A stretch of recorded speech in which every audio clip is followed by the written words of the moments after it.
రోజు ఈ వీడియోలో శ్రీరామనవమి స్పెషల్గా ఈ ప్రసాదాలు అయితే చెప్పబోతున్నాను. పండగ రోజు ఖచ్చితంగా వడపప్పు పానకాన్ని చేసుకుంటారు. ముందుగా వడపప్పు కోసం నేను ఒక బౌల్ అయితే తీసుకొని అందులో చిన్న గ్లాస్తో ఒక గ్లాస్ పప్పు అయితే వేసుకున్నాను. పప్పుకి సరిపడ్డ నీళ్ళు అయితే ములిగేటట్టు తీసుకోవాలి. పెసరపప్పు అనేది మనం ఎక్కువ టైం నానబెట్టాల్సిన అవసరం అయితే లేదు.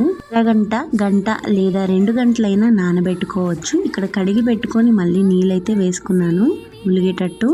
నేనైతే ఇక్కడ 2 గంటలు నానబెట్టుకున్నాను. అయితే వడపప్పు ఇక్కడ నాకు సిద్ధమైపోయింది. వడపప్పుని ఒక్కొక్కరు ఒక్కొక్క విధంగా చేస్తారు. కొందరు మామిడి తురుము చేసి వేస్తూ ఉంటారు, కొందరు పచ్చిమిర్చి ఉప్పు వేసి చేస్తూ ఉంటారు.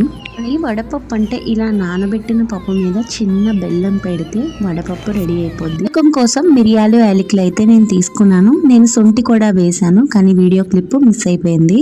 నాకు సరిపడ్డ బెల్లం తీసుకున్నాను. కొంచెం గల్లుప్పు అయితే పెద్దది తీసుకున్నాను. ఒక పెద్ద గ్లాస్ నిండా గ్లాస్ వాటర్ అయితే ఇక్కడ నేను యాడ్ చేసుకుంటున్నాను. ఇందులో నేను సొంటి కూడా వేసాను. వీడియో క్లిప్ మిస్ అయింది. మీకు వద్దు అనుకుంటే ఆపుకోవచ్చు.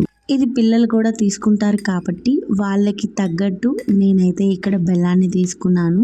4 టేబుల్ స్పూన్ బెల్లం తీసుకున్నాను. బెల్లం ఎక్కడ ముక్కలుగా ఉండకుండా చక్కగా కరగబెట్టుకోవాలి అలా స్పూన్తో.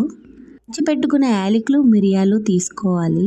కొంచెం పెద్ద గల్లుప్పు అయితే ఒకటి తీసుకొని నేను వేసాను. మీకు నచ్చకపోతే మీరు స్కిప్ చేసుకోవచ్చు, కానీ వేసుకుంటే కొంచెం బాగుంటుంది. మీకు నచ్చకపోతే స్కిప్ చేసేసుకోవచ్చు. కొంచెం నేను తులసాకులు అయితే వేసుకున్నాను.